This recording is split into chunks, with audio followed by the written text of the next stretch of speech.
ተርስኤ አፄ ምኒልክ ንጉሥኪ በኃይለ ሥልጣኑ ዘሞአ ደቂቀ ጣሊያን ጸርኪ። በኢትዮጵያ የታሪክ ማህደር ውስጥ የካቲት 23 ቀን ስሟ በወርቅ ቀለም የተጻፈ ዕለት ናት። ይህች ዕለት ምድራዊ ጀግንነት ከሰማያዊ ረዳትነት ጋር የተገናኘባት የኢትዮጵያ አምላክ ለልጆቹ ድልን ያበሰረባት ታላቅ ቀን ናት። A stand for freedom and dignity. Part 1. The cause and preparation of the battle. ጌታችን መድኃኒታችን ኢየሱስ ክርስቶስ በሰው ሥጋ ተገልጦ በምድር ከተመላለሰ ከ1884 ዓመት በኋላ ዳግማዊ አፄ ምኒልክ በነገሱ በ26ኛው ዓመት የጣሊያን ሰዎች ኢትዮጵያን በቅኝ ግዛት ቀንበር ሊያጠምዱ የጦር መሳሪያቸውን አዘጋጅተው መጡ። To arms. The call to arms. My countrymen. If you have strength, help me with your strength. If you have no strength, help me with your prayers. መስከረም 7 ቀን 1888 ዓመተ ምህረት ንጉሠ ነገሥት አፄ ምኒልክ ለመላው የኢትዮጵያ ሕዝብ የክተት አዋጅ አወጁ። እግዚአብሔር በቸርነቱ እስካሁን ጠላት አጥፍቶ አገር አስፍቶ አኖረኝ። እኔም አሁን በእግዚአብሔር ቸርነት ገዛሁ። እንግዲህ ብሞትም ሞት የሁሉ ነውና ስለኔ ሞት አላዝንም። ዳግመኛም እግዚአብሔር አሳፍሮኝ አያውቅም፣ እንግዲህም ያሳፍረኛል ብዬ አልጠራጠርም። አሁንም አገር የሚያጠፋ ሃይማኖት የሚለውጥ ጠላት መጥቷል። ጉልበት ያለህ በጉልበትህ እርዳኝ፣ ጉልበት የሌለህ ለልጅህ፣ ለሚስትህ፣ ለሃይማኖትህ ስትል በጸሎት እርዳኝ። ወስልተህ የቀረህ ግን በኋላ ትጣላኛለህ፣ በማርያም ላልምርህ ስል እምላለሁ ሲሉ ንጉሱ ተናገሩ። ንጉሱ የጦር አለቆቻቸው በፈረሶቻቸውና በጦራቸው ላይ የመስቀል ምልክት እንዲያደርጉ አዘዙ። ይህም መስቀል የድል ምልክት መሆኑን ቀድመው ስላወቁና ስላመኑበት ነበር። ወደ ትግራይ ዘምተው አድዋ በደረሱ ጊዜ ንጉሱ ብቻቸውን አልነበሩም። ባለቤታቸው እቴጌ ጣይቱ የታቦተ ቅዱስ ጊዮርጊስን ታቦታት ይዘው ከሊቀ ጳጳሱ አቡነ ማቴዎስና ከበርካታ ካህናት ጋር አብረው ተጓዙ። የጦርነቱ ዋዜማ ቅዳሜ ሌሊት የካቲት 22 ልዩ ነበር። የአክሱም ጽዮን ካህናት የእመቤታችንን ስዕል ይዘው መጡ። ሌሊቱን ሙሉ ጸሎትና ምህላ ሲደረግ አደረ። እቴጌ ጣይቱ በታቦቱና በስዕለ ማርያም ፊት በስግደትና በእንባ ስትለምን አድራ ሲነጋ ግን እንደ ኃይለኛ ተጋዳይ አርበኛ ወደ ጦር ግንባር ወጣች። ለወታደሮቹ የምትሰጠው የሞራል ድጋፍ ልባቸውን እንደ እሳት የሚያነድ ነበር። የኢትዮጵያ ወታደሮችም እንደ አንበሳ ተቆጥተው የጠላትን ጦር በሰይፍ መቆራረጥ ጀመሩ። ጦርነቱ በረታ። የጥይቱ ድምፅና የጭሱ መብዛት ምድሪቱን ሲያጨልማት በሰማይ ላይ ድንቅ ተአምር ታየ። ታላቅ ቀስተ ደመና ተዘረጋ። ከዚያም ውስጥ አረንጓዴ ጢስና እንደ ክረምት ነጎድጓድ ያለ አስፈሪ ድምፅ ተሰማ። በዚያ ጭስና ነጎድጓድ መካከል ሊቀ ሰማዕት ቅዱስ ጊዮርጊስ በነጭ ፈረስ ላይ ተቀምጦ ከነፋስ ሩጫ ይልቅ እየተፋጠነ በአየር ላይ ተገለጠ። የሮም ወታደሮች ይህንን ሲያዩ በፍርሃት ተንቀጠቀጡ። የኢትዮጵያ አምላክ ሊረዳቸው መጣ፣ ማን ያድነናል እያሉ በግንባራቸው ወደቁ። ምድር ሲጠበበችባቸው የኢትዮጵያ ሰራዊትም በፈጣሪ ኃይልና በቅዱስ ጊዮርጊስ ተራዳይነት የጠላትን ጦር ድል አደረጉ። ድሉ ከተበሰረ በኋላ ንጉሱና ሕዝቡ እግዚአብሔርን አመሰገኑ።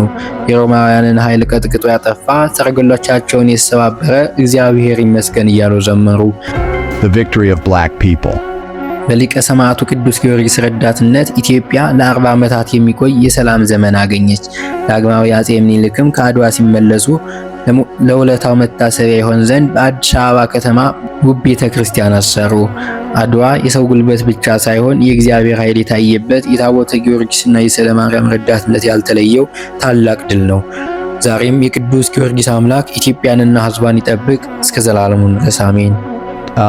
It's the year 1888, late February. Ethiopia's highlands are blanketed with mist. However, beneath the veil of fog, a monumental conflict that will decide the fate of a nation is brewing. This is the Battle of Adwa, a stand for freedom and dignity. Part 1. The cause and preparation of the battle.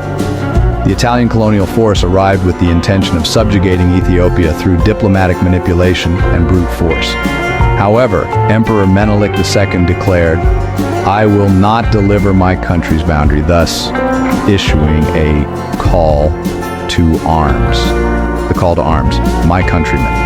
If you have strength, help me with your strength. If you have no strength, help me with your prayers.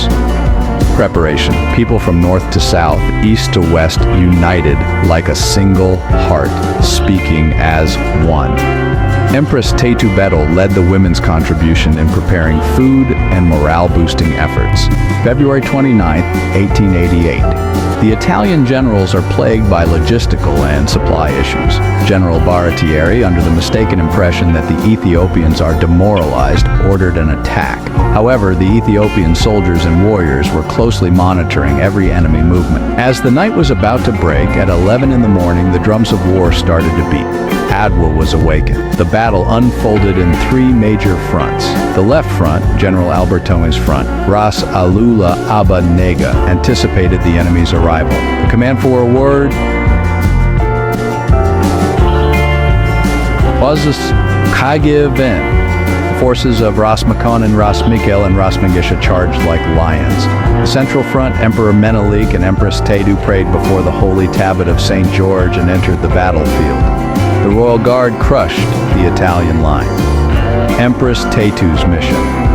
After Empress Tetu successfully stopped the enemy advance, she ingeniously managed to capture the enemy's water source, leaving the Italians severely dehydrated.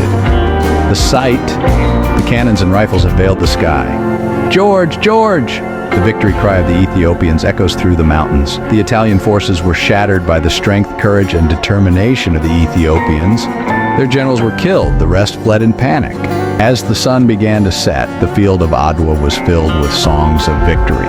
Ethiopia celebrated a great victory, unprecedented in history. The casualty, Italy lost thousands of its soldiers and its generals were captured. The significance, this victory was not only for Ethiopia, it was a beacon of freedom for all black people and a symbol of African liberation. Adwa became a historic location where the spirit of colonial domination was shattered. Conclusion, with pride and honor. Even today, when Adwa rises, it brings with it the meaning of freedom, unity, and valor. Our fathers and mothers, who shed their blood and sacrificed their bones, have bequeathed us a country that stands with dignity. Adwa, the victory of black people.